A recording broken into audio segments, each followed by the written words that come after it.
MP Developer launching Villa Vaibhavan October 4, 5 and 6 now at Sirseri and Kunratur. For booking call 7825806806. Hola! Your dream vacation to Singapore starts from rupees 44,999 only with GT Holidays, South India's #1 travel brand. மதுவை விற்பனை செய்வது target வைப்பது கவர்னரா, மோடி அமித்ஷாவினுடைய பிஜேபியா, அங்க இருக்கிற மத்திய அரசா, இல்ல தமிழ்நாடு அரசா? சொல்லுங்க. கேள்வி அருமையான கேள்வி. எங்களுடைய மாநாட்டுடைய தீர்மானத்தை 12 தீர்மானத்தை வாசிச்சதா சொல்றீங்க. 2 விதமான பாட்டு அங்க இருக்கு. நீங்க ஒரு பாட்டை மட்டும் நீங்க எடுத்துக்கொள்றீங்க. மதுன்றது ஸ்டேட் சப்ஜெக்டா இல்ல சென்ட்ரல் சப்ஜெக்டா? சொல்லுங்க. ஒரே பதில் தானே சார் இதுக்கு. என்ன கேக்குறேன், கன்கரண்ட் லிஸ்ட்ல வந்து மது வராதா? வராது. திரு ஆர்.எஸ். பாரதியும் டி.கே. இளங்கோவனும் மாநில அரசுக்கு வைத்த கோரிக்கைக்கு ஏதாவது பதில் சொன்னாங்களா?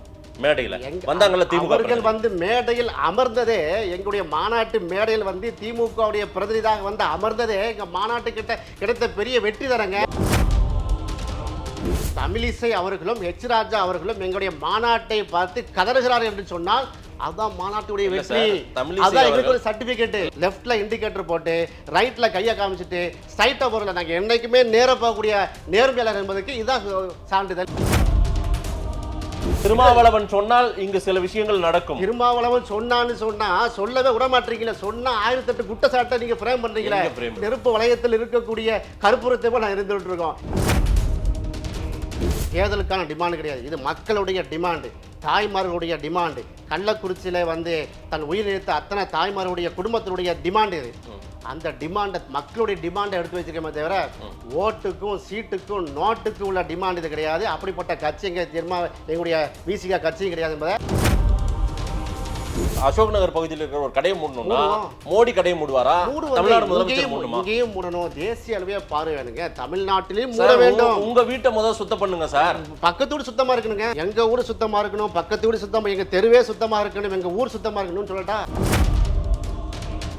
அதன் தமிழர்களுக்கு வணக்கம். பல்வேறு துறைகளில் ஆக சிறந்த ஆளுமைகளை சந்தித்து நாம் நேர்காணல் எடுத்து வருகிறோம். அந்த வகையில் நம்மோடு இணைந்திருக்கிறார் வழக்கறிஞரும் விடுதலை சிறுத்தைகள் கட்சியை சார்ந்த திரு அகமது சாகிப் அவர்கள். அவரிடம் கேட்பதற்கு நிறைய இருக்குன்னு வாருங்கள், அவரிடமே கேட்போம். வணக்கம் திரு அகமது சாகிப். வணக்கம். எப்படி இருக்கீங்க? நல்லா இருக்கேன்.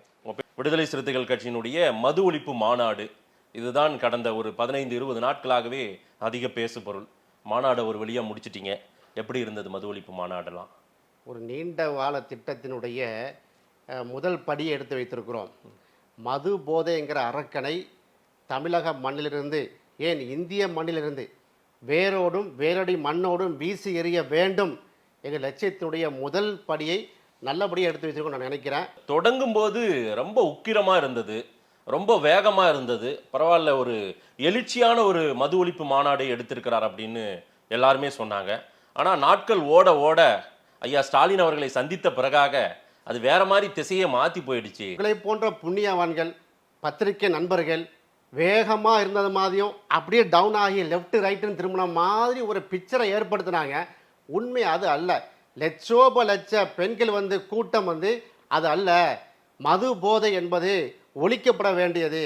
இது கட்சி சாயம் பூசக்கூடாது, அரசியல் சாயம் பூசக்கூடாது, நம்ம அனைவரும் ஒற்றுமையா ஒன்றிணைய வேண்டும் என்பதை பறைசாற்றிருக்கிறார்களே. இல்ல சார், வேகம்லாம் குறையிலையா? விசிகா நடத்தின மகளிர் மாநாடு தான் ரைட்டு. எல்லா கட்சியினுடைய மகளிர் தலைவர்கள் அனுப்பியிருந்தாங்க மேடையில். திமுகவிலையும் வந்திருந்தாங்க பிரதிநிதி, அது வந்து ஆண் தலைவர்கள் தான் வந்திருந்தாங்க, ரைட்டு. அதெல்லாம் இருக்கட்டும். மகளிர் மாநாடை நீங்கள் அனௌன்ஸ் பண்ணுறீங்கன்னா விசிகாவை சேர்ந்தவர்கள் அழைச்சிட்டு வந்து நீங்கள் கூட்டமாக நடத்துனீங்க. அந்த இடத்துல பப்ளிக் கூட்டம் இருந்ததா? மற்ற கட்சியினர் வந்தாங்களா? அந்த மாதிரி எதுவுமே அங்கே நடக்கலையே. ஒன்றுமே பத்திரிகையில் நீங்கள் சரியாக பார்க்க நினைக்கிறேன். ஊடகத்தை நீங்கள் பார்த்தீங்கன்னா சற்றோப்ப 5 மணி நேரம் எங்களுடைய வெளிச்சல் தொலைக்காட்சியில் நேரடியாக நாங்கள் நினைச்சிருக்கோம். எங்களுடைய கட்சி தொலைக்காட்சி நேரடியாக லைவ் பண்ணியிருக்கோம். அதில் சிலர்கள் பேட்டி கொடுக்குறாங்க. நான் அதிமுகவை சேர்ந்தவன் தான், கட்சி வேற, எங்கள் கட்சி இங்கே வரலை, இருந்தாலும் மது ஒழிப்புக்குள்ளே நாங்கள் உடன்படுகிறோம் சொன்னாங்களே. நீங்க பார்க்கல. இந்த வீடியோ அவங்க எடுத்துறேன் உங்களுக்கு. இது போல அரசியலுக்கு அப்பாற்பட்டு குறிப்பா வந்து இஸ்லாமிய சமூகம் கொத்து கொத்தா வந்தா நீங்க பாத்துருக்கீங்க. அவங்க எல்லாம் அரசியலுக்கு இது சம்பந்தமே கிடையாது. சரி, எந்த அரசியலுக்கு சார்ந்தவங்க, அவங்க சமூக அமைப்புல உள்ளவங்க வந்தார்களே. இன்னும் சொல்றேன், திமுகவை விட, காங்கிரஸை விட, கம்யூனிஸ்ட் கட்சியை விட, ஏன்னா தோழமை கட்சி, அவங்க வர்றது பெரிய மேட்டர் இல்லை. அவங்களுடைய தலைவர்கள்லாம் வந்திருக்கிறாங்க. நாங்கள் யாரை வந்து வர வேண்டாம் என்று ஒரு முத்திரை குத்தி உங்களை போன்ற ஆடுகள்லாம் பெரிய அளவுக்கு இது பண்ணாங்கல்ல, ஜாதிய பாட்டாளி மக்கள் கட்சி தோழர்கள் வந்திருந்தாங்களா? வந்துருந்தாங்களே நிறைய இது என்ன புது கதையா இருக்கு? ஆமாங்க, நாங்க ரெக்கார்டை காட்டுறோம். அப்ப என்னன்னா நாங்கள் என்ன சொல்கிறோம், இந்த தமிழ்நாட்டை பொறுத்தவரையில இந்த மது போதைங்கிற அரக்கனை வீழ்த்துவதில் மக்கள் ஒன்றுபட்டிருக்கிறாங்க. பேரெழுச்சியா இருந்திருக்கு. பாத்தீங்கன்னா நாங்க ஒரு 5 மணிக்கு மாநாட்டை தொடங்குகிறோம். 1 ஹவர்ல எல்லாம் ஃபுல்லுங்க அரங்கமே. இல்ல சார், வந்தவர்கள் விடுதலை சிறுத்தைகள் கட்சிக்கார நிர்வாகிகள், உறுப்பினர்கள், விசிக அனுதாபிகள், அவங்க எல்லாம் வண்டியா அழைச்சிட்டு வந்தீங்க நீங்க கூட்டத்துக்கு. ஆமா தானே? தானா சேர்ந்த கூட்டங்க. இது பிரியாணி பொட்டலை கொடுத்து சரக்கு கொடுத்து கூப்பிட சராசரி அரசியல் நினைச்சுக்கிட்டீங்களா? வரும்போதே பார்த்தீங்கன்னா என்ன ஆர்டர் எங்களுக்கு, சாராய மது போதை ஒழிப்பு மாநாடு. கடந்த வெள்ளும் ஜனநாயக மாநாட்டுக்கே சரக்கடிக்கிறோம் கட்சியில இருக்காத, சரக்கடிக்கிறோம் இங்க வராதுன்னு சொல்லி ஓப்பனா உடைத்து சொல்லக்கூடிய அந்த துணிச்சலும் ஆற்றலும் பெற்றிருந்த தலைவர் எங்க தலைவர். அந்த மாநாட்டுக்கு எந்த அறிவிப்பு, அப்ப இந்த மாநாட்டுக்கு எத்தகைய அறிவிப்புன்னு நீங்க பார்க்கணும். அறிவிப்பெல்லாம் நல்லா தான் இருந்தது. அறிவிப்பு எப்போதும் உங்க தலைவர் கொடுப்பாரு, ரைட்டு. ஆனா மேடைக்கு பின்னாடியும் மேடைக்கு முன்புறமும் மேடைக்கின் வலது இடது புறங்கள் எல்லாம் பார்த்த காட்சிகள்லாம் வேற மாதிரி. ஒரு ஆதாரத்தை நீங்க காட்டுங்க. அப்போ ஒரே ஒரு டிவி பல வீடியோக்கள் வந்ததே சார். பல இல்ல, ஒரு வீடியோ வந்தது. மேடைக்கு பின்பக்கமாக நாங்க விஐபி லாஞ்ச் தான் இருக்கிறோம். மேடைக்கு பின்பக்கம் நீங்க யாரும் நெருங்கவே முடியாது. அவ்வளோ வாலண்டியர்ஸ் போட்டுருந்துச்சு. விசிகா துண்டு தோல்ல போட்டு அந்த மாதிரி நிகழ்வுகள்லாம் நம்ம பார்த்தோம் மேடைக்கு. இல்ல மேடையுடைய வலது பக்கம் பாத்தீங்கன்னா, அதாவது வடக்கு பக்கம் பாத்தீங்கன்னா ஒரே ஒரு பிளேஸ்ல ஒரு கொஞ்சம் ஸ்பேஸ் இருந்துச்சு. விவிஐபி உடைய வெஹிக்கிள்ஸ் வாகனங்களை பார்க் பண்ணக்கூடிய இடம். இல்ல நாங்க பார்த்த வீடியோ 1 கிலோமீட்டருக்கு தாண்டி சில ஒரு தற்குறிகள் 4-5 பேர் நின்று என்ன செய்றாங்க, யாரோ ஏற்பாடு பண்ணி இந்த மாதிரி வீடியோ எடுத்து எங்க மாநாட்டை துண்டெல்லாம் போட்டு அப்படிதான் இவ்வளவு தெளிவாக கட் பண்ணி ஒட்டுறாங்கன்னா அது சாத்தியம் இல்லல. இத்தனை லட்சம் பேர் நீங்க பேசுற விதம் நம்புங்க நம்பாட்ட பாங்க உண்மைதானங்க சொல்ல முடியும். மக்கள் நம்புறா நம்பாத இல்ல. இத்தனை லட்சம் பெண்கள் உட்கார்ந்து இருக்கிறாங்க. லட்ச ஆண்களும் பெண்களும் ஒன்றா இருக்கிறாங்க. எந்த விதமான ஒரு அசம்பதம் இல்லை, ஒரு சலசலப்பு இல்லை. போலீஸ்காரங்களுக்கு எந்த விதமான வேலையும் கிடையாதுங்க. அப்படிப்பட்ட இடத்துல 4 பேர் முதல்ல உட்கார்ந்து சரக்கு அடிக்க முடியுமா, தண்ணி அடிக்க முடியுமா? அப்படிப்பட்ட தொலைகளை நாங்கள் உருவாக்கி இருக்கிறோம். சொல்றாங்க மது போதை ஒழிப்பை நாங்கள் என்ன செய்வோம், ஒரு ஆள் மட்டும் இல்லை, நாங்கள் ஒவ்வொருவரும் 10 பேரை நாங்கள் திருத்துவோம் என்று சூழ்நிலைத்திருக்கிறார்கள். அப்படிப்பட்ட வீர மறவர்களை நாங்கள் பெற்றிருக்கிறோம். அங்கே நீங்க சாராயத்தை குடிச்சீங்கன்னா எவ்வளவு பெரிய அவமானத்தை, கொச்சையான ஒரு வார்த்தை, ரொம்ப வலிக்குதுங்க. நான் என்ன சொல்றேன், அந்த வீடியோவை போட்டு ஒட்டி வெட்டுறீங்க, என்னத்தை சாதிச்சிங்க? யாராவது நம்புவானா? ஒரு தொலைக்காட்சி வெளியிட்டுதான் இல்லையா? தொலைக்காட்சியில சார் அங்க நடந்ததை செய்தியா காட்டுறாங்க சார். பல சோசியல் மீடியாக்கள் அது பரவிடுச்சு அந்த வீடியோ, சரிங்களா? நடந்ததை தான் காட்டுறாங்க செய்தியா. நடக்காத உடனே நடந்தது மாதிரி காட்டுவாங்களா? நடந்துச்சு. உங்க மாநாட்டுக்கும் அந்த நடந்த சம்பவத்துக்கு இடையில 1 கிலோமீட்டருங்க. ஏன்னா நான் அடிச்சு சொல்வேன், நான் ஃபுல்லா மாநாட்டுடைய ஒருங்கிணைக்க குழுல நான் ஒரு ஆளு. சரி, மாநாட்டுக்காக கிட்டத்தட்ட 1 மாதம் உழைத்திருக்கிறோம். அந்த மாநாட்டுடைய பந்தலை சுற்றி சுமார் 500 மீட்டர் அளவுக்கு எங்களுடைய வாலண்டியர்ஸ் டிப்ளாய் பண்ணியிருக்கோம். காவல்துறை இருக்கிறார்கள். அதுங்க சம்பவம் நடக்கவே இல்லை. அடித்து சொல்கிறேன், உளுந்தூர்பேட்டை நீங்க பாத்தீங்கன்னா மொத்தமா எங்க கண்ட்ரோல்ல இருந்துச்சு. இந்த 4 பேர் விசிகா துண்டத்துக்கு போட்டோம்னா அது ஏற்பாடு செய்தது யாரு, இந்த மாதிரி உட்காருங்கன்னு சொன்னது யாரு, சரக்கு வாங்கி கொடுத்தது யாரு? நீங்க தான் சொல்லணும். புலனாய்வு புலி நீங்க, புலனாய்வு புலி நீங்க சொல்லுங்க. எங்களுக்கு தெரியும், உங்களுக்கு தான் வழக்கமா பாமக பாஜக சந்தேகம் வரும். தெரிஞ்சு சொல்லுவோம். ஆனா பாமக காரங்களும் வந்ததா சொல்றீங்க. இவ்வளவு தூரம் நீங்க கேக்குறீங்க, பார்த்தா உங்களே கொஞ்சம் விசாரிக்கலாம் போல தெரியுது.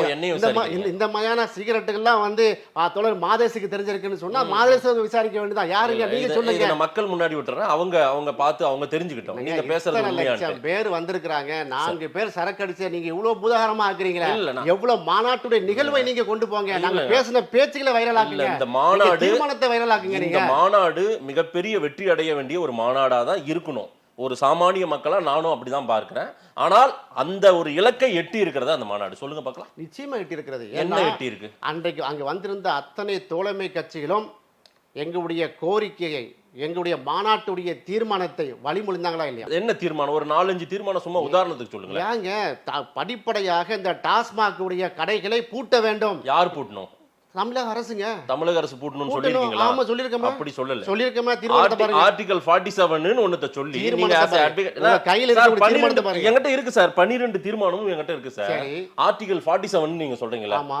நீங்க ஒரு அட்வொகேட், சரி. சட்டம் படித்தவர். ஆர்டிகல் 47 என்ன சார் சொல்லுது? என்ன சொல்லுது? Yeah. Directory principles of state policy, வழிகாட்டு நெறிமுறைகள் அடிப்படையில வழிகாட்டு நெறிமுறைகள் ஸ்டேட் பாலிசின்னா யார குறிப்பிடுது? கவர்னர் வந்து ஒப்புதல் கொடுத்து அனுப்புனுங்க. ஒன்றிய அரசுக்கு அனுப்பணும். இதெல்லாம் ஒரு ஒன்றிய அரசு பேச்சா வந்து சார்? இருங்க சார். ஒன்றிய அரசு வந்து நிறைவேற்றணும். டார்கெட் வைக்கிறது கவர்னரா இல்ல அரசாங்கமா? தமிழக அரசாங்கமா? அதாவது ரெண்டு மதுவை விற்பனை செய்வது டார்கெட் வைப்பது கவர்னரா, மோடி அமித்ஷாவினுடைய பிஜேபியா, நல்ல அங்க இருக்கிற கேள்வி. மத்திய அரசா உங்க கேள்விக்கு பதில் இல்ல சொல்லுங்க. தமிழ்நாடு அரசா? சொல்லுங்க. உங்க கேள்வி அருமையான கேள்வி. எங்களுடைய மாநாட்டுடைய தீர்மானத்தை 12 தீர்மானத்தை வாசிச்சதா சொல்றீங்க. 2 விதமான பாட்டு அங்க இருக்கு. நீங்க ஒரு பாட்டை மட்டும் நீங்க எடுத்துக்கொள்றீங்க.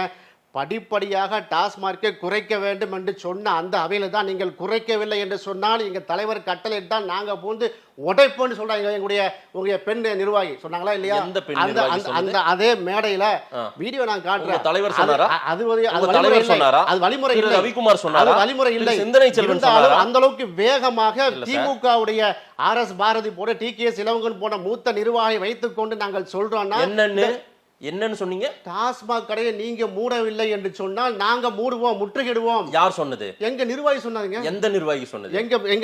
எங்களுடைய உங்க தலைவர் சொன்னாரா? திருமாவளவன் சொன்னாரா? நீங்க டாஸ்மார்க்கை படிப்படியா குறைக்கலையோ, மூடாம விட்டீங்களோ, நாங்க திருமாவளவன் சொன்னதுக்கு நீங்க சார், உங்க திருமாவளவன் தலைவர் சொன்ன திருமாவளவன் 12 சொல்லணும். விஷயத்தை சொன்னா அதை ஸ்கிப் பண்ணி போறீங்க. நான் skip எங்க பண்ணல நிர்வாகி சொல்றான்னு சொன்னா திருமாவளவன் சொன்னாரா கேக்குறீங்க? திருமாவளவன் சொல்லியிருக்காருங்க. அவர்தான் சொல்லணும் உடைக்க சார். தவுக்கன் திருமாவளவன் சொல்ல மாட்டார். திருமாவளவன் சொல்லியிருக்காரு, அரசாங்கத்துக்கு கோரிக்கை வைத்திருக்கிறார், காணாதே. நீங்க 500 இதை பூட்டிங்க, காணாதே. சார், நீங்க படிப்படியா பட்டியல தாங்கன்னு கேக்குறாருங்க. ஒரு கூட்டணி கட்சியில் இருக்கக்கூடிய ஒரு மாபலம் தலை எழுச்சி தமிழ் கேட்கிறாரு, நீங்க வந்து சும்மா சொல்லிட்டு போக முடியாது, எங்களுக்கு ஸ்கெட்யூலை தாங்க. இந்த மாசம் என்ன செய்ய போறீங்க, 6 மாசம் கழிச்சு என்ன செய்வீங்க, ஒரு வருஷத்துல எத்தனை கடையை பூட்டுவீங்க, இவ்வளவு தெளிவா வந்து மாநாட்டு மேடையில கேட்கிறாரு. திருமாவளவன் சொல்லுவாங்க, நீங்க கேட்கிற அப்படி மாநாட்டை நீங்க பார்க்கவே இல்லையா? நான் முழுமையா பார்த்தேன், நேரலை முழுமையா பார்த்தேன். நானு மதுன்றது ஸ்டேட் சப்ஜெக்டா இல்ல சென்ட்ரல் சப்ஜெக்டா சொல்லுங்க. கேட்கிறேன், ஒரே பதில் தானே சார் இதுக்கு? என்ன கேட்கிறேன், கன்கரண்ட் லிஸ்ட்ல வந்து மது வராதா? வராது வராது வராது வராது. இப்ப நான் இல்ல கேட்கிறேன், 47 ஆர்டிகலே நான் படிச்சேன். 47 சொல்ல இல்ல இல்ல 47 சார், தேசிய அளவுல மது ஒழிப்பு கொள்கை வேணும்னு நீங்க கேக்குறீங்களா? அது 47லயே குறிப்பிடல, அப்படி கிடையாது. மாநில அரசே செய்யலாம். நான் ஏன் கேட்கிறேன்னா, அது ஏன் சொல்றோம்னா அதுக்கு ஒரு காரணம் இருக்கிறது. உதாரணமாக முத்ரா துறைமுகத்துல கடந்த 2022 ஜூன் மாதம், செப்டம்பர் மாதம், நவம்பர் மாதம் இந்த 3 சிஏஜி ரிப்போர்ட் ட்ராக் ரெக்கார்டை பாருங்க. 21,000 கோடி, 28,000 கோடி, 36,000 கோடி பொறுமதி உள்ள ஹெராயின் வந்து இறங்குறது டன் கணக்கில். ஹெராயினை கேட்கலீங்க, கேளுங்க, நம்ம ஒயின் ஷாப்புக்கு வாங்க. கேளுங்க. அதனால தான் இல்ல மது கடைக்கு கோரிக்கை வாங்க. மது கடை மட்டும் இல்ல, மது போதை ஒழிப்பு மாநாடு தான். ஐயா, முதல்ல மதுவையும் ஒழிக்க வேண்டும், போதையும் ஒழிக்க வேண்டும். நீங்க என்ன பதில் நீங்க சொல்ல நல்லா வாதிடுவீங்க. இல்ல, எனக்கு வாதம் தெரியும், இல்ல. உங்களை நான் நிறைய கேள்விப்பட்டிருக்கேன். நீங்களும் வந்து மத்தவங்களை வந்து மடக்கிற மாதிரி நம்ம ஈஸியா மடக்க முடியல. நாங்க வந்து அதுல உண்மையை சொல்ல வேண்டும்ல. நீங்க கேக்குறீங்க இல்ல சார், கேள்விக்கு first கேள்வி ஒண்ணு முடிவு வேண்டாம். ஏன் தேசிய பார்வை ஏன்னு நீங்க கேக்குறீங்க போது, தேசிய பார்வை ஏன் என்று சொன்னால் நான் சொல்ல வர்றேன். ஏன்னா முத்ரா துறைமுகத்தில் வந்து இறங்குறது, அதானியுடைய போர்ட்ல வந்து இறங்குறது, மோடி அமித்ஷாவுடைய அந்த அந்த குஜராத்துடைய மாநிலத்தில் இறங்குறது, குஜராத்ல மட்டும் சப்ளை ஆகல, சரி, நாடு ஃபுல்லா சப்ளை ஆகுது. ஹெராயின். ஏன்னா ஹெராயின் கள்ளக்குறிச்சியில பெண்கள் அழுந்து புலம்புனது நம்ம தலைவர்கிட்ட, நம்ம அண்ணன் திருமாவளவன் கிட்ட மதுக்கடையை மூட சொல்லி புலம்புனாங்களா இல்ல ஹெராயினை தடுத்து நிறுத்துங்கன்னு சொன்னாங்க? மதுக்கடையை மட்டும் மூடிடுவோம், ஹெராயினை ஃபுல்லா நம்ம வந்து அறிவிச்சிருமா? இதை அண்ணன் எடப்பாடியை அறிவிச்ச மாதிரி வந்து கஞ்சா செடி எல்லாம் மது போதை கிடையாது, கஞ்சா செடி எல்லாம் போதை வசதிகள்ல மூலிகை செடின்னு அறிவிச்சிருமா? அது சொல்லுங்க. அப்போ சார், ஒயின் ஷாப்பை ஒயின் ஷாப்பை மட்டும் மூடணும், மதுக்கடையை மூடணும். மூடணுங்க. அதான் எங்க கோரிக்கைங்க. படிப்படியா மூடுவாங்க கோரிக்கை வச்சிருக்கீங்க. கவர்மெண்ட், திமுக அரசு கேட்டீங்களா? கேட்டோமே, சொன்னீங்களா? சொல்லுங்க. சொல்லி நேரடியா சந்திச்சு தீர்மானத்தை நகலை கண்டு கொடுத்து இவ்வளவு அழுத்தம் கொடுத்திருக்கோம். உங்களுக்கு உங்க மேடையில உட்கார்ந்து பாராட்டத்துக்கு கொஞ்சம் கூட மனசு வரல. மேடையில உட்கார்ந்த தொடக்கத்துல பேசுறவங்க இறுதி உங்க தலைவர் பேச்சு வரைக்கும் நான் பார்த்தேன். சிலது ரீவைண்ட் பண்ணியும் நான் பார்த்தேன். தோழர் வாசுகி இருந்தாங்க பாத்தீங்களா, இந்திய கம்யூனிஸ்ட் வாசுகி, அவங்க பேசினதை தவிர வேற யாருமே மாநில அரசை கேள்வி கேட்டு ஒருத்தரும் பேசல சார், ஒருத்தருமே பேசல சார். இதை நான் வலுவா சொல்றேன் சார். அதாவது ஒரு பார்வை தான் சார். ஒரு வெள்ளை பேப்பரை நீங்க சிவப்பு கண்ணாடி போட்டு பாத்தீங்கன்னா சிவப்பா தாங்க தெரியும். நாங்க கூட்டணி கட்சியில இருந்தும் நிலையிலும் இவ்வளவு அழுத்தம் கொடுத்திருக்கோம். சபாஸ், சூப்பர் என்று மாதே சொல்வான்னு பார்த்தேன். கொஞ்சம் கூட நீங்க வந்து பாராட்ட நான் விட்டாலும் சூப்பர் பரவாயில்ல. சபாஸ்னு எப்ப சொன்னேன் தெரியுங்களா? நீங்க வந்து எப்பன்னா பாராட்ட கூட தேவையில்லை, விமர்சன கோணத்துல அழுகிறீங்க பாருங்க. இங்க நான் அதான் நான் கஷ்டமா இந்த இருக்கு. பேட்டியில அப்படியே ஒளிபரப்புறேன். நான் பதிவு பண்ணி ஒளிபரப்புறேன். ஒரு போராளி தலைவன் திருமாவளவன் அவர் போய் இப்படி ஒரு விஷயத்த எடுத்த போது ஒரு வேகம் இருந்தது பாருங்க, ஒரு ஐபிச்ல கொண்டு போனார். அன்றைக்கு அவர் கொடுத்த பிரஸ் மீட் வந்து வேற மாதிரி இருந்தது. அதற்கு பிறகு அப்படியே தேசிய மது ஒழிப்பு கொள்கைன்னு அப்படியே டெல்லிக்கு போயிட்டாரு. நம்ம நேரா இங்க வரணும், நம்ம தமிழ்நாட்டுல ஃபர்ஸ்ட் முடிக்கணும். மதுக்கடையை யார் மூடணும்?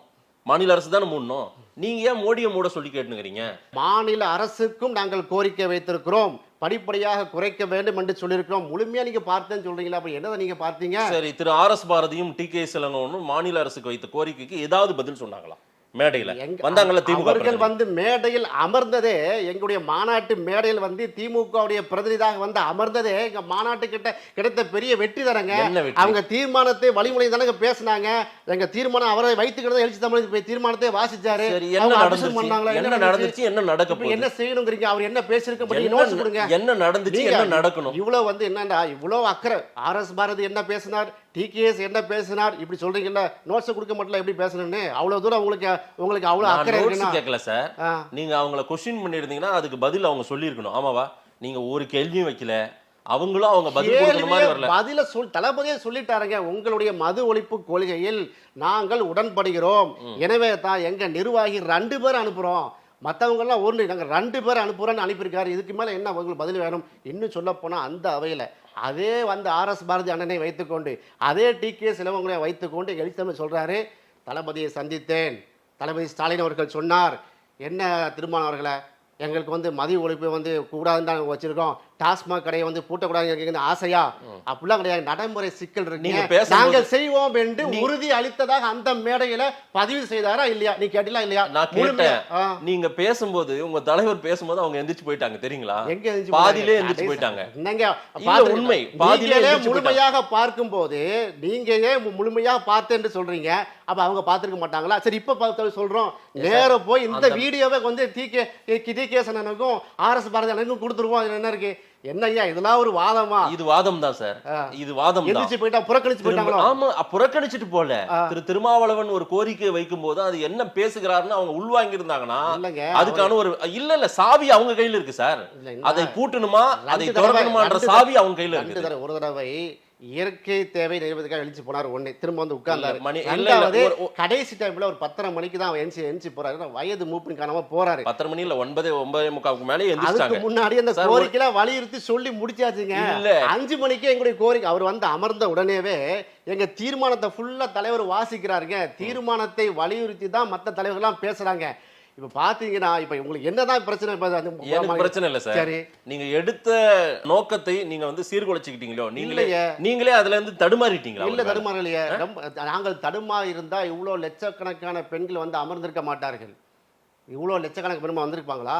நீங்க நினைக்கிறீங்க விசிகா மட்டும்தான் வந்தாங்களா? இல்லைங்க, விசிகாவுடைய கொள்கையில் உடன்பட்ட, திரும்பவும் சொல்றேன், எங்களுடைய வண்டியிலேயே பேரை கூட சொல்ல முடியும், அதிமுக தொழில் வந்தார்கள். நானே கிட்டத்தட்ட 13-15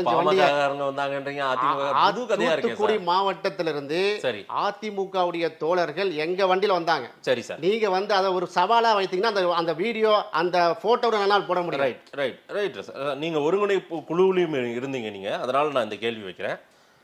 திரு ராஜாஜி அவர்களுடைய பதாகையும் பெரிய அளவுக்கு ஒரு இதுவும் வச்சிருந்தீங்க, ஓகேங்களா? எல்லாரையும் வைத்திருந்தீங்க. உங்களுக்கு வந்து ராஜாஜி சித்தாந்த அடிப்படையில் உங்களுக்கு வந்து நேர் எதிரானவர் தான், அவரை நீங்கள் ஏற்றுக்க மாட்டீங்க. ஆனால் அவருடைய பகுதிகளில் வந்து மதுக்கடை வேண்டான்னு அவர் வந்து ஒரு சட்டம் போட்டாருன்றதுனால அவரை நீங்கள் வந்து இதை ஹைலைட் பண்ணுறீங்க. அந்த விஷயத்தை ஐயா ராமதாசனுடைய ஒரு பதாகையும் அந்த இடத்துல வச்சிருந்துக்கலாம்ல? நல்ல ஒரு கேள்வி. நல்ல கேள்வி இல்லை, இது ஏன் நீங்க செய்யல? ராஜாஜிக்கு வைக்கிற பதாகையை ஐயா ராமதாஸுக்கு நீங்க வச்சிருக்கணும் சார். சார் உங்களுக்கு வந்து அரசியல் ரீதியாக தான் சார் அவருக்கு பிரச்சனை அவரோட, சரிங்களா? அது உங்களுக்கு செட் ஆகாது. ஒரு பதாகை, அவருடைய நிலைப்பாடு என்ன? ஐயா ராமதாஸின் நீண்ட கால ஒரு கோரிக்கை, ஏன் ஐயா ராமதாசனுடைய ஒரு பதாகை அந்த இடத்துல வைக்கிறது? ஐயா ராமதாஸ் அவருக்கு வந்து நீங்க வந்து கம்பு வெட்டி போட முடியாது. மாதேஷ் இப்படிலாம் கேள்வி கேட்டு எங்களுக்கு ராமதாசனுக்கு பிரிவினை ஏற்படுத்த முடியாது. பிரிவினை ஏற்படல சார். தமிழ் குடிதாங்கின்னு சொல்லி அவருக்கு விருது கொடுத்து அழகு பார்த்த கட்சி விசிகா கட்சி. ஏன் நாங்கள் முரண்பட்டு நிக்கிறோம் என்பதை நீங்க புரிந்து கொள்ள வேண்டும். 1950 இருந்து எரிக்கப்பட்ட சேரிகள் உடைக்கப்பட்ட அந்த தலித் மக்களுடைய வீடுகள், கொல்லப்பட்ட நிறைய தோழர்கள்லாம் இன்னும் ரணகலமாக இருக்கிறது. அதுக்கு மருந்து போடாம நாங்க தோல்ல வந்து கை போட முடியாது என்று தலைவர் சொல்கிறார். அதை நம்ம சால்வ் பண்ணுவோம் முதல்ல என்று சொல்றோம். ரெண்டு சமூகம் கலந்து கொண்டிருக்கிறது. மதுவுல அவருடைய நிலைப்பாடு என்ன? இப்பவும் ஒண்ணு கெட்டு போகல. மது ஒழிப்பில் அவருடைய நிலைப்பாடு, ஐயா ராமதாஸ் நிலைப்பாடு என்ன? இப்பவும் கெட்டு போகல. ஐயா ராமதாஸ் அவர்களே நாங்க வைக்கிறோம். எங்க ஐயா ராமதாஸ் அவர்களே நீங்க ஒரு மாநாட்டை போடுங்க. நீங்க எங்களை அழைக்கணும் சொல்லி நீங்க எங்களை அழைங்கல, வாங்க எங்க தலைவருடைய ஆபீஸ்க்கு நீங்க வாங்க. நீங்க அழைச்சா போயிடுவீங்க. நாங்க உங்க ஆபீஸ்க்கு அவர் வரணும். நான் என்னன்னா உங்க ஆபீஸ்க்கு அவர் வரணும். ஆனா நீங்க யாரையும் போய் அழைக்க மாட்டீங்க. அலுவலகம் திறந்தே இருக்கிறதே. நீங்க மீடியால ஏன் பேட்டி கொடுத்துட்டு இருக்கீங்க? நீங்க சொல்றீங்கல்ல நாங்கள் வந்து திருமாவுடைய ரசிகன் என்று சொல்லிவிட்டு இந்த அடி அடிக்கிறீங்க. நான் அடிக்கல சார், கேள்வி வைக்கிறேன் சார். சற்றப்ப வந்து ஒரு பாஜக காரர் பேசுற மாதிரி தான் நீங்க பேசுறீங்க. இல்ல, பொது சமூகம் இந்த கேள்வி எல்லாம் உங்களை எழுப்புது. அத வந்து ராமதாஸ் ஐயா என்று மிக கண்ணியமாக பேசுகிறோம். ஆனா அரசியல நாங்க போக முடியும். நிலையற்ற தன்மையில அவர் இருக்காப்ல. சார் என்ன சார் தமிழ் குடிதாங்க நாங்க பேரை கொடுக்குறோம். அவர் யார் சனாதன சக்தியோட கையை தூக்கி போடுறாரு. மோடி அமித்ஷாவோட சிரிச்சு நிக்கும்போது நம்ம எப்படி அவரை நம்புவது என்கிற ஒரு கேள்விக்குறி எங்களுக்கு வருதா இல்லையா? ஒரு நிலைப்பாடு எடுத்து நாங்கள் சமரசமற்ற சனாதன எதிர்ப்பு போராளிகள். அதெல்லாம் வந்து சமரசமே நாங்க ஆக மாட்டோம். அவங்களோட தோளோடு தோளுக்கு நாங்க எப்படி நாங்க அது கொள்கை சார், அது அரசியல் சார். மது கொள்கையில் ராஜாஜி படத்தை பதாகையை வைக்கிறீங்கல்ல, ஐயா ராமதாஸ் பதாகையை வைக்க ஏன் உங்களுக்கு தோணல? ராஜாஜி அவர்களும் நாங்க ராஜாஜி அவர்களையே வந்து நாங்க கொள்கை பகைவராக நாங்க ஏற்றுக்கொள்ளல. சரி, ராஜாஜியோடைய அரசியலுக்கும் எங்களுக்கும் நிறைய முரண்பாடு இருக்குது. அவ்வளவு ஏன் கலைஞர் கருணாநிதி அவர்கள், கலைஞர் வந்து 1971 மதுக்கடையை திறந்தார் என்று திமுகவுடைய RS பாரதி அண்ணனை வைத்து நாங்கள் முழங்கினோமா இல்லையா? அதே கலைஞர் கருணாநிதி அவர்கள் 1974 கடையை பூட்டினார் என்றும் சொல்கிறோம். அந்த அடிப்படையில் ராஜாஜி அவர்கள் சில முன்னெடுப்புகளை செய்தார். அந்த காந்தி காலத்திலேயே அந்த காலத்தில் முழு மது விலக்கை வந்து முன்மொழிந்தார். அந்த அடிப்பு நன்றி கடனாக நாங்கள் வைத்திருக்கிறோம். நாங்கள் காந்தியவே சில விஷயங்களை நாங்கள் ஏற்றுக்கொள்ளீங்க. காந்தியுடைய அஹிம்சை அந்த விஷயங்கள் சனாதனம் நாங்கள் ஏற்றுக்கொள்ளல. காந்தி ஜாதியுடைய மாலை போட விடலைங்க. அதுக்கு விளக்கம் கொடுத்திருக்காங்க.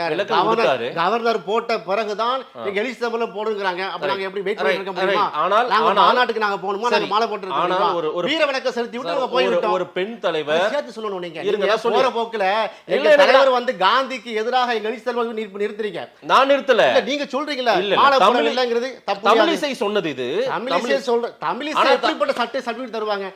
தமிழிசை அவர்களும் ராஜா அவர்களும் எங்களுடைய மாநாட்டை பார்த்து கதறுகிறார் என்று சொன்னால் அதான் மாநாட்டுடைய வெற்றி. அதான் எங்களுக்கு ஒரு சர்டிபிகேட் இல்ல சார். ஒரு பெண் தலைவர், ஒரு தமிழிசை, ஒரு முன்னாள் ஆளுநர், அவங்க ஒரு விஷயம் கேட்கறாங்க.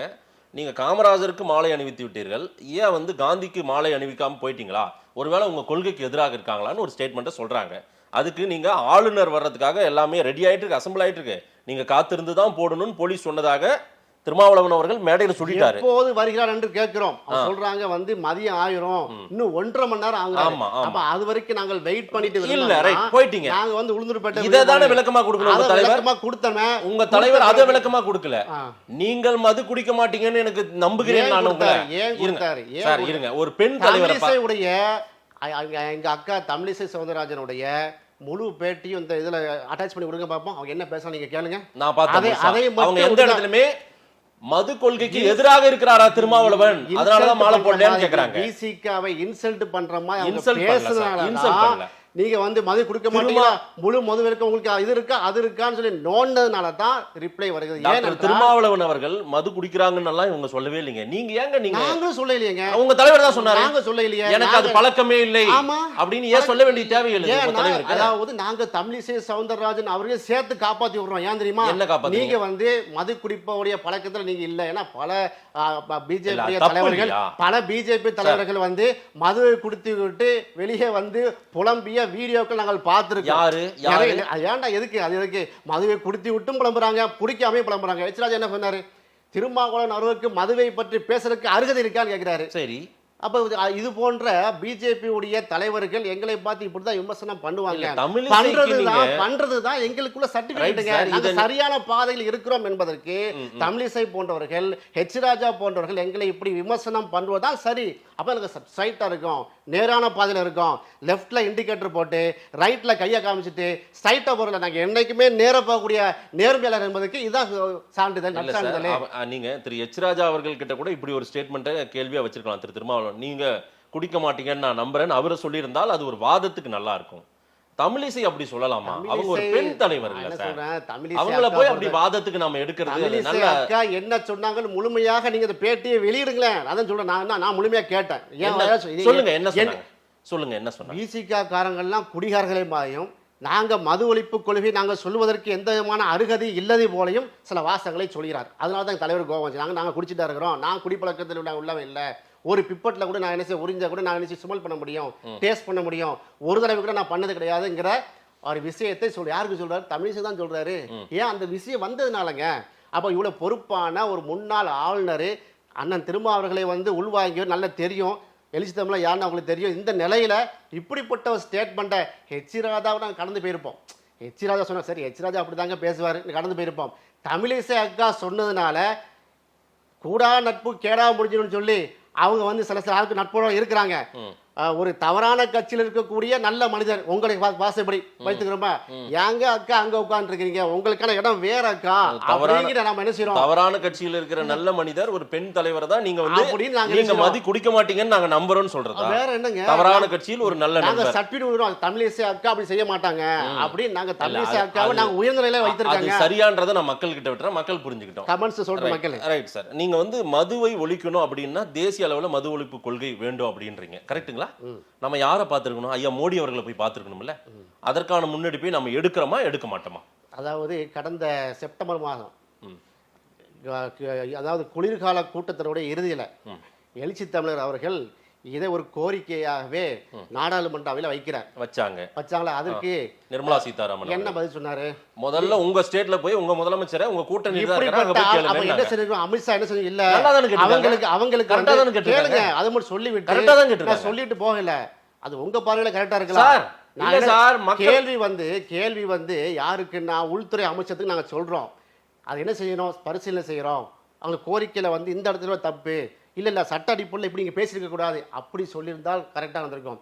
நிர்மலாஜி என்ன சொல்றாங்க, உங்க ஸ்டாலின்ட்ட போய் கேளுங்க, உங்க கவர்மெண்ட் நாங்க தேசிய கொள்கையை அங்கதாங்க பார்லிமெண்ட்ல என்ன கேட்டோம்னா முழு மது விலக்குக்கு நீங்கள் ஒரு வரைவு திட்டம் பண்ணுங்க, சட்ட வரைமுறை பண்ணுங்க, சட்ட வரைமுறை. ஆமா, ஓகே, சட்டம் ஏற்றுங்க, சட்டம் ஏற்று. ஏன்னா அண்ணா இதையே சட்டமன்றத்தில் 1967 அண்ணா அவர்கள் முன்மொழிந்தது இல்லைங்க, அதை சுட்டிக்காட்டி நாங்க இதே சட்டமன்றத்தில் எங்க அண்ணன் சிந்தனை செல்வன், திரு ஆலூர் ஷானவாஸ், அதே போல எஸ் பாலாஜி இவங்க எல்லாம் கோரிக்கை வைப்பாங்களா? கண்டிப்பா வைப்பாங்க. அடித்து சொல்கிறோம், இதே கோரிக்கை அடுத்த சட்டமன்ற தொடரில் எங்களுடைய எம்எல்ஏ வலிமையாக வைப்பார்கள். இதை சவலா வச்சுட்டு கட்டம் கட்டி இந்த வீடியோவை சேவ் பண்ணி வச்சுக்கிறேங்க. பேசுறது அப்புறம் நம்ம ரெண்டு அமர்ந்து உட்காருவோம். அதுக்கப்புறம் கடையை கட்டாயம் இத்தனை கடையை மூட போறீங்க இல்ல, நீங்க என்ன பண்ண போறீங்கன்னு எங்களுக்கு இப்போ நீங்க அடுத்து அட்டாச்மெண்ட் பண்றீங்க. இல்ல சார், என்ன சொல்லுவீங்க? நேரடியாக தளபதி ஸ்டாலினை சந்தித்து நீங்க சொல்லக்கூடிய இந்த கோரிக்கையை நேரடியா கொடுத்தமா இல்லையா? எங்க தலைவருடைய என்ன கொடுத்தீங்க? டாஸ்மாக் கடையை மூடணும், தேசிய அளவுல மது ஒழிப்பு கொள்கையை கோரிக்கை டாஸ்மாக் கடையை மூடணும் இந்த இருக்கு, என் கையில இருக்கு, எடுத்து காமிக்கிட்டா அவர் கூட ட்விட்டர் பதில இருக்குங்க, நீங்க எடுத்து வாசிங்க. சரி, என்ன சொன்னாங்க அதுக்கு பாருங்க, என்ன சொன்னாரு ஐயா ஸ்டாலின்? அதுதான் பதில் சொன்ன. இன்னைக்கு நாங்க டாஸ்மாக் கடையை மூடாம இருக்கணுங்கிறது எனக்கு ஆசையா, உங்க மது கொள்கையில நானும் உடன்படுறேன், நாங்களும் சேர்ந்து வர்றோம், நடவடிக்கை எடுக்கிறோம் என்று சொல்லியிருக்கிறார். என்ன பிரயோஜனம்? அதனால என்ன நடக்க போகுது? இப்போ நாளைக்கே இப்போ இழுத்து பூட்டணும் நீங்க ஆசைப்படுறீங்க, நாளைக்கே இழுத்து பூட்டுங்க, அதுதான் உங்களுடைய போராட்டம். நானும் உடன்படுறேன், மது விலக்குன்னு சொன்னவர் தான் திருமாவளவன். நானும் அதுல உடன்படுறேங்க. உங்க கருத்து நாளைக்கே இழுத்து போட்டுருவோம். இழுத்து பூட்ட இடத்துல நானும் நீங்களும் இல்ல. தமிழக அரசு இருக்கீங்க, நாங்க விடுதலை சிறுத்தை இருக்கு. திருமாவளவன் சொன்னால் இங்க சில விஷயங்கள் நடக்கும். திருமாவளவன் சொன்னான்னு சொன்னா சொல்லவே விட மாட்டீங்களா? சொன்னா 1008 குற்றச்சாட்டை நீங்க ஃப்ரேம் பண்றீங்களா? நெருப்பு வளையல இருக்கக்கூடிய நெருப்பு வளையத்தில் இருக்கக்கூடிய கருப்புரத்தை போல நான் இருந்துட்டு இருக்கோம். கூட்டணியில இருந்து கொண்டு இவ்வளவு அறிவிக்கப்படாத எதிர்க்கட்சியா செயல்பட்டு கொண்டிருக்கிறோம். அவ்வளவு மக்களுடைய போராட்டத்தையும் ஆர்ப்பாட்டத்தையும் அது கொண்டு போய் சேர்த்து கொண்டிருக்கிறோம். நீங்க இதுவரைக்கும் நடந்த பேட்டியில நல்லா பண்ணிருக்கீங்க, இந்த விஷயத்துல உடன்படுறேன், சூப்பருங்க, இருந்தாலும் பரவாயில்ல, வாழ்த்த வலிச்சா இல்ல, எங்களை எதிர்க்கட்சியாக மெதிரியா தானே நீங்க கேக்குறீங்க. இந்த விஷயத்துல இதுவரைக்கும் நடந்த சில உண்மைகள் எல்லாம் உங்ககிட்ட இருந்து வாங்கணும்னு இப்படி 25 நிமிஷம். ஆனா ஒரு விஷயத்தை நான் பாராட்டுறேங்க உங்களுக்கு, இத கையில எடுத்தீங்க பாருங்க, நல்ல விஷயம். தொடங்கும் போது முதல்ல என்னுடைய தோழர் மாதேஷ் பாராட்டுங்கிற வார்த்தை வந்திருக்கீங்க. தோழர்கள் நீங்க பாத்துக்கிறீங்க, இத்தனை நிமிஷம் பார்த்ததுல நான் சொன்ன பிறகு அதுக்கு சொன்ன பிறகுதான் பாராட்டுறீங்க. உண்மையாவே தொடங்குனீங்க, அருமையா தொடங்குனீங்க, சூப்பரா இருந்துச்சு, ஓகேங்களா? ஆனா போன வேகம் போக பாருங்க, முடிக்கலையேங்க. நாங்க இன்னும் அடுத்த கட்டம் நாங்க மாநில தலைமையில கூடி அடுத்து நாங்கள் என்ன செய்வோம் அப்படிங்கிற முடிவெடுக்க போகிறோம். அந்த மாநாட்டில் எங்கள் அறிவித்தோம். அடுத்து மாவட்டம் தூரம் நம்ம வந்து இதை போராட்டமாக எடுக்க வேண்டுமா, என்னென்ன வழிமுறைகளை செய்ய வேண்டும், அனைத்து கட்சி தலைவர்களை அழைத்து நம்ம வந்து மீட்டிங் பண்ணணுமா, என்னென்ன செய்ய வேண்டுங்கிற கருத்துக்கள் வந்து விசிகாவுடைய தலைமை நிர்வாகிகளே இருக்கு. அடுத்த ஸ்டெப் போகுமா, உங்களுக்கு ஒத்துழைப்பு தாங்கங்கிறோம். நீங்க கட் பண்ணி பேஸ் பண்றதுலயே இருக்கிறீங்க. அங்க வீடியோ அவன் தண்ணி அடிச்சுட்டான், இவன் சரக்கு அடிச்சுட்டான், அதை விட்டு எல்லாரும் சேர்ந்து என்ன செய்வோம். ஒரு சில தேவையற்ற நிகழ்வுகள் நடந்ததா தான் சொன்னேன், இப்படி எல்லாம் நடந்துச்சுன்னு சொல்லல. இந்த மாநாடு அதே போல இந்த மாநாட்டை ஒட்டி நீங்க வந்து இதை தொடங்கி இருக்கிறதா சொல்றீங்க. இது ஒரு 26 தேர்தலுக்கு ஒரு பெரிய ஒரு டிமாண்டா நீங்க கிரியேட் பண்ணுவீங்களா? இதை டிமாண்ட் மீன்ஸ் நீங்க ஒரு பெரிய கோரிக்கையா இதை வச்சு தேர்தலை அணுக போறீங்களா? இது தேர்தலுக்கும் இதற்கு எந்த சம்மதமும் கிடையாது.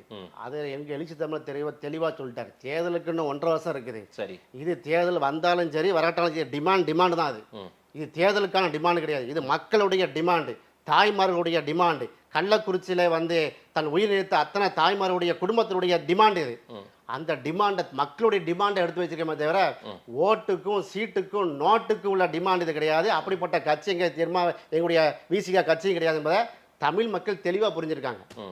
இல்லை சார், இது நல்லா நடந்தது இந்த மாநாடு. இதனால என்ன ரிட்டர்ன், என்ன ஸ்க்ரீன்ல எண்ட் ரிசல்ட் என்ன, அது நம்ம எப்போ பார்க்க முடியும்? கொஞ்சம் இருங்களங்க, பொறுங்க. நேற்று தாங்க மாநாடு முடிஞ்சிருக்குது. ஒரே நேரத்தில் கல்யாணமே இப்பதான் முடிஞ்சு, உடனே புள்ள பெருத்து அந்த குழந்தை பெருத்து பேர் வைக்கணும்னு ஆசைப்படுறீங்க. கொஞ்சம் பொறுங்க. தொடங்கும் போது அவ்வளவு வேகமா இருந்தீங்க. இப்போ நம்ம இன்னும் முடிக்கவே இல்லைங்க இல்லையே. இப்போ தொடங்குற வேகத்துல தான் நாங்க இருக்கணும், முடிக்கவே இல்லையே. நாங்க இன்னும் அடுத்த ஸ்டெப் நாங்க போறோம்னு சொல்றோம். நீங்க அதை வந்து நீங்க என்ன அடுத்த ஸ்டெப் என்னவா இருக்கும்? கலந்து பேசுவோம், நிர்வாகில கலந்து பேசி அடுத்து என்ன செய்ய வேண்டும்? மக்கள் திரள் போராட்டமா, மோடி எதிர்த்து போராட்டமா? ஆமா, போராட்டம். மோடி எதிர்த்து போராட்டம். அப்ப என்ன மோடியை மயிலிராஜ் வரணுமா? மோடி நல்ல முத்ரா துறைமுகத்தில் நல்ல சரக்கு இறக்குங்க, கிராயினா இறக்குங்க சொல்லுவோமா? சார், நான் சொல்றேன், அசோக் நகர்ல ஒரு பகுதியில இருங்க, அசோக் நகர் உங்க அலுவலகம், அதை சுற்றி ஏதோ ஒரு பகுதியில ஒரு மதுக்கடை இருக்குன்னா அதோடைய சாவியோ அதை மூட வேண்டிய அதிகாரமோ மோடி கிட்ட இருக்கா, தமிழ்நாடு முதலமைச்சர் கிட்ட? நாங்க வந்து நான் என்ன சொல்றேன்னா, தமிழ்நாட்டில் இருக்கக்கூடிய சாவியும் அதை பத்தி மட்டும் பேசுவோம். டெல்லியில இருக்கக்கூடிய மிகப்பெரிய பூட்டை பத்தி பேச மாட்டோம் நீங்க சொல்றீங்க. நான் மோடிக்கும் கோரிக்கை, ஏன்னா மோடி தாங்க முழுமொழிஞ்சாரு 2019ல. கேட்டுக்கிறேன், 2019 கடையெல்லாம் எத்தனை கடையை திறந்திருக்கு, மோடி அப்படி சொல்லல. மோடி என்ன சொன்னார், 2019ல நம்முடைய ஹரியானா மாநிலத்துல 12,000 கல்லூரி மாணவர்களை வந்து 12,000 கல்லூரிகளுடைய படிக்கக்கூடிய மாணவர்களை சற்றப்ப 25,000 பேரை மாணவர்களை கூட்டி வைத்துக் கொண்டு பாலும் கலை இலக்கியம் அந்த ஸ்ரீ ரவிசங்கருடைய மேடை, அதுல ஒரு வாக்குறுதி தந்தார். ஞாபகம் இருக்கா? பரபரப்பாக பேசப்பட்ட இது 2023க்குள், எப்போ 2019ல சொல்றாரு, 2023க்குள் போதையில்லா இந்தியாவை உருவாக்குவேன் என்று வாக்குறுதி வந்தாங்க. வழக்கம் போல வாக்குறுதி. ஏன்னா 50 நாள்ல கருப்பு பணத்தை ஒழிச்சார்ல. சரி, ஏன்னா 50 நாள்ல கருப்பு பணத்தை ஒழிச்சு கிழிச்சார்ல, அதே மாதிரி ஒரு வாக்குறுதி தந்தாரு. 2023க்குள் போதையில்லா இந்தியாவை உருவாக்கும்னு சொன்னாரு. சொல்லிட்டு கீழே இறங்குறாரு. முத்ரா துறைமுகத்துல வந்து சகட்டு மேலுக்கு இறங்குதுங்க. 2024 பிப்ரவரி மாசம் இறங்குறது 3300 கிலோங்க. 2024 இந்த வருஷம் பிப்ரவரி மாசம் முத்ரா துறைமுகத்தில் இறங்கி போதைப் பொருளுக்கும் மது ஒழிப்புக்கு வாங்க. அந்த கான்செப்ட் மது என்னது போதை இல்லையோ? மதுவும் போதை தான் சார். போதை தாங்க மேட்ரு. மதுவை ஏன் ஒழிக்கணுங்கிறோம்? மதுவை ஏன் மெத்தபெட்டமைனா என்ன சொல்றாங்க, அதெல்லாம் அப்புறம் போலாம். நம்ம சரி ஃபர்ஸ்ட் மது கடைகளை மூடுறதுக்கான வழியை பாருங்க. சரி, அதுக்கு என்ன முயற்சி? அசோக் நகர் பகுதியில் இருக்கிற ஒரு கடையை மூடணும்னா மோடி கடையை மூடுவாரா? தமிழ்நாடு முதலமைச்சர் மூடணுமா? இங்கேயும் மூடணும். தேசிய அளவே பார்வை வேணுங்க. தமிழ்நாட்டிலையும் மூட வேண்டும். உங்க வீட்டை முதல்ல சுத்தம் பண்ணுங்க சார். பக்கத்து வீடு சுத்தமா இருக்கணுங்க. எங்க ஊர் சுத்தமா இருக்கணும், பக்கத்து வீடு சுத்தமா, எங்க தெருவே சுத்தமா இருக்கணும், எங்க ஊர் சுத்தமா இருக்கணும்னு சொல்லட்டா? அது எப்படி நேரா எதுவா இருந்தாலும் பிஜேபி, மோடி, இல்லையா சனாதனம், அப்படி இல்லையா ஆர்எஸ்எஸ், உங்க பார்வை சங்க பரிவார் அப்படி விசிகா போயிடுறீங்க. பார்வை அப்படி இருக்கிறது. ஸ்டேட்டுக்கு நாங்க கோரிக்கை வைத்திருக்கிறோம். உள்ளங்கை நெல்லிக்கனியாக இருக்கிறது. சென்ட்ரலுக்கு வைக்கும் போது பார்த்து பயம் பதறீங்க நீங்க. ஸ்டேட்டுக்கு நாங்கள் எந்த அழுத்தம் கொடுக்கிறோமோ. என்ன நெல்லிக்கனி உள்ளங்கை? என்ன நெல்லிக்கனி? தெளிவா இருக்கு, எங்களுடைய ஸ்டேட்மெண்ட் தெளிவா இருக்கு. இல்ல ஸ்டேட்மெண்ட் இருக்கு, அதனால என்ன ரிசல்ட் வருங்க? நேத்தரங்க மாநாடு நடத்திருக்கிறோம், கொஞ்சம் பொறுக்கலங்க. இத்தனை வருஷம் பொறையோடி கிடக்கக்கூடிய ஒரு விஷயத்தை கையில எடுத்திருக்கிறோம், கொஞ்சம் பொறுங்களேன். ஒரு கையெழுத்துல முடியாது, ஒரு கையெழுத்துல முடியாது. 50 லட்சம் பேருக்கு கையெழுத்து வாங்கி அனுப்ப போறோம். அந்த ஒரே ஒரு கையெழுத்து சார் போட சொல்லுங்க. ஒரு கையெழுத்தை சீஃப் மினிஸ்டர் போட்டா போதும் சார், போட வைப்போம். அதே போல ஒரே கையெழுத்து பிரைம் மினிஸ்டர் போட்டா போதும் சார். நான் சொல்றேன் உங்க சந்தோஷத்துக்கு, ரைட்டுங்களா? அது உண்மைதானே? அது உண்மை. சந்தோஷம். 47 அப்படி சொல்லல. 47 ஆர்டிகல் 47 அப்படி சொல்லல. ஆர்டிகல் 147 பாருங்க. ஆர்டிகிள் 47 மட்டும் நீங்கள் பார்க்காதீங்க, 147 சேர்த்து பாருங்க. நான் என்ன பண்ண வேணா, இது வந்து சென்ட்ரலா ஸ்டேட்டாங்க சண்டைக்கு போவேன். இது ஸ்டேட் சப்ஜெக்ட்ன்ற நான் என்ன சொல்றேன், மது ஸ்டேட் சப்ஜெக்ட்னு நீ சொல்றவங்க தான் முத்ரா துறைமுகத்தில் வரக்கூடிய சென்ட்ரல் சப்ஜெக்டா இல்லையா? ஏன் பிரதமர் வாக்குறுதி தந்தாரு, நாடு ஃபுல்லா நான் மது விலக்கே கொண்டு வர, ஏன் சொன்னார்? அப்போ இல்ல நம்ம போதைப் பொருள் ஹெராயின்ல தான் நிப்போம். ஆமா, நம்ம ஒயின் ஷாப் இந்த மது பாட்டில்ல நிக்க மாட்டீங்க. உடைப்போன்னு சொல்றாங்க கடையா. என்னங்க எங்க நிர்வாகி வந்து கடையை இழுத்து போட்டு உடைப்பான்னு துணிச்சலா சொல்றாங்க சார். அப்படியே எங்க பெரியார் சிலைக்கு முன்னாடி கள்ளக்குறிச்சியில இல்ல இந்த மாநாட்டுக்கு முன்பு ஒரு போராட்டத்துல ஒழிப்போம் ஒழிப்போம் மதுவை ஒழிப்போம், கடையை மூடு மத்திய அரசே கடை மூடுன்றீங்க. மாநில அரசு தான் சார் கடையை மூடணும். என்ன சார் இது? இப்ப சொல்லுவோம் மாநில அரசு மாதேசுடைய இதுக்காக சொல்லிடுறாங்க. தளபதி ஸ்டாலின் அவர்களே, நிச்சயமாக நீங்க மதுக்கடையை மூட வேண்டும். மூட இல்லைன்னா நாங்க மூட வைப்போம். போதுமா உங்களுக்கு? சந்தோஷமா? Right sir. இந்த பேட்டியை பார்க்கக்கூடிய மக்கள் உங்களுடைய போராட்டத்தின் வீரியம் என்ன அப்படின்றத அவங்களும் கருத்தை சொல்லுவாங்க. நேரில் வந்து நேரம் கொடுத்து பேசியதுக்கு நன்றி அகமது சாகிப் சார். நன்றி.